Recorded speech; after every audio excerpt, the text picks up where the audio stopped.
नमस्कार, जय श्री राम। मैं दीपेंद्र तिवारी, ज्योतिषाचार्य, आप सभी का स्वागत है हमारे इस यूट्यूब चैनल होरा शास्त्र एस्ट्रोलॉजी में। मित्रों, आज हम आपको बताएंगे नाड़ी दोष परिहार के बारे में। नाड़ी दोष का परिहार कैसे होता है, इसके बारे में हम आपको विस्तार से बताएंगे। सबसे पहले तो आप यह जान लें नाड़ी दोष लगता किसको है। तो हमारे ज्योतिष शास्त्र में एक श्लोक आता है, नाड़ी दोषस्तु विप्राणम, वर्ण दोषस्तु क्षत्रिय, गण दोषस्तु वैश्यानाम, योनि दोषस्तु पादजान। यह श्लोक मुहूर्त संग्रह दर्पण से लिया गया है। तो ब्राह्मण के लिए नाड़ी का दोष लगता है, क्षत्रिय के लिए वर्ण का दोष लगता है, वैश्य के लिए गण का दोष लगता है और शूद्रों के लिए योनि का दोष लगता है। जब हम लड़का और लड़की की कुंडली का मिलान करते हैं तो हमें 8 प्रकार के दोष देखना पड़ता है, जैसे ग्रह मैत्री, गण, वर्ण, नाड़ी, योनि, खड़ाष्टक, तारा आदि दोष हमें देखने पड़ते हैं। तो उसमें एक दोष होता है नाड़ी दोष। तो नाड़ी दोष ब्राह्मण को अति आवश्यक होता है देखना। अगर आप ब्राह्मण वर्ण का व्यक्ति है और नाड़ी दोष नहीं देखता है और शादी कर लेता है तो वह शादी उसके लिए घातक हो जाती है। अगर लड़का और लड़की की एक ही नाड़ी हो और शादी हो जाए तो लड़का या लड़की किसी एक को हानि होती है। तो नाड़ी दोष के परिहार भी होते हैं, इसके बारे में भी आपको जानना चाहिए। अगर आप नाड़ी दोष के परिहार के बारे में आप जानना चाहते हैं तो आप इस वीडियो को अंत तक जरूर देखें और वीडियो को लाइक कर दें, वीडियो को शेयर कर दें और हमारे चैनल को सब्सक्राइब जरूर कर लें।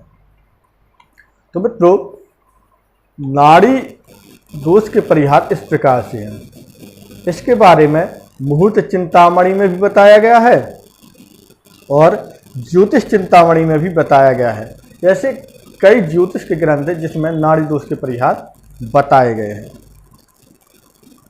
एक श्लोक आता है, राशि के चेद भिन्न वृक्षम द्वयो, स्या नक्षत्रैके राशि युग्मम तथैव, नाड़ी दोषो न गणानांचा दोषो, नक्षत्रैके पाद भेदे शुभम स्याद।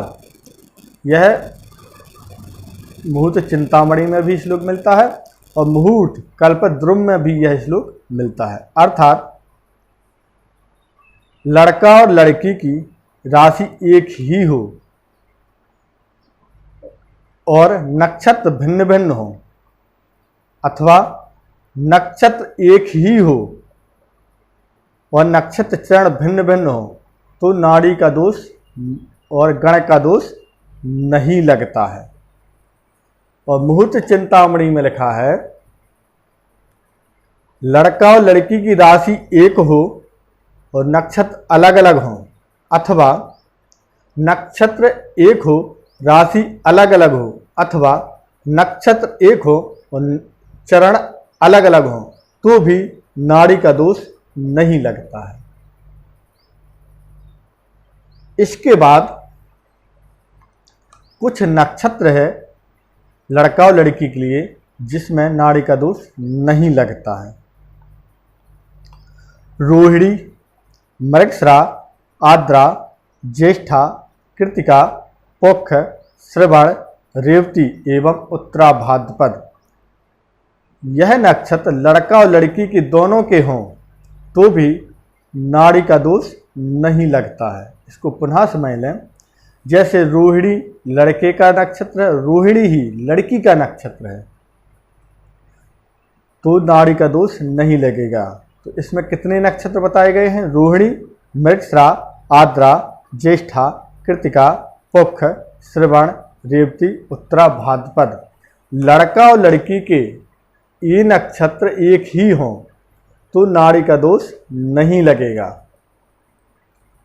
तो मित्रों, यह होता है नाड़ी दोष का परिहार।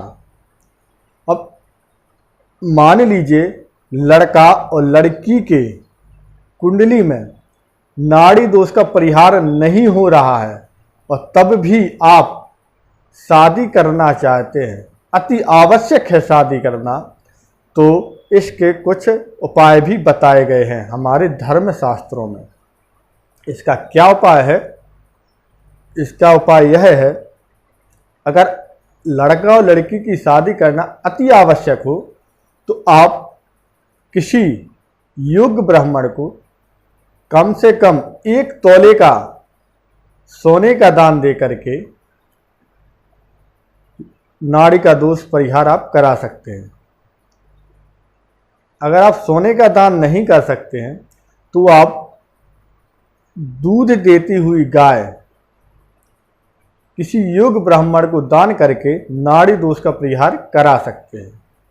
अगर आप गाय दान नहीं दे सकते हैं तो आप 1.25 लाख महामृत्युंजय का जप करा करके नाड़ी दोष का परिहार करा करके आप शादी कर सकते हैं। यह उपाय लड़का और लड़की को दोनों को मिलकर के करना पड़ेगा। जैसे अगर आपको सोने का दान करना है तो लड़का पक्ष लड़की पक्ष को आधा आधा रुपया लगा करके सोना खरीद करके लड़का और लड़की को दोनों को एक साथ वह दान करना पड़ेगा, तब नाड़ी का दोष समाप्त हो जाएगा। तो मित्रों, अगर आपकी कुंडली में नाड़ी का दोष है तो आप चिंतित ना हो। सबसे पहले तो आप यह देखें कि नाड़ी का दोष का परिहार हो रहा है कि नहीं हो रहा है। अगर नहीं भी हो रहा है तब आप यह उपाय करके कुछ दान दे करके, पूजा पाठ करके, गौ दान दे करके भी आप अपनी शादी करवा सकते हैं। दान देने का मतलब है कि जब आपको अति आवश्यक हो शादी करना, तब। अगर आपको अति आवश्यक नहीं है तो आप नाड़ी दोष में शादी ना करें। तो मित्रों, यह थी नाड़ी दोष परिहार के बारे में कुछ जानकारी।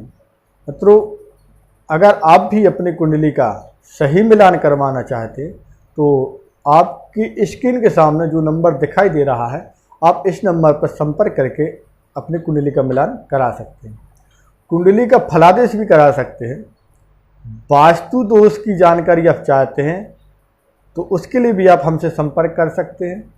पूजा पाठ, यज्ञ अनुष्ठान, ग्रह शांति, रत्नों के बारे में भी जानकारी चाहते हैं तब भी आप हमसे संपर्क कर सकते हैं। तो मित्रों, अगर आपको यह जानकारी अच्छी लगी हो तो आप वीडियो को लाइक कर सकते हैं, शेयर कर सकते हैं और हमारे चैनल को सब्सक्राइब भी कर सकते हैं। तो मित्रों, मिलते हैं ज्योतिष संबंधी नई जानकारी लेकर के। तब तक के लिए जय श्री राम।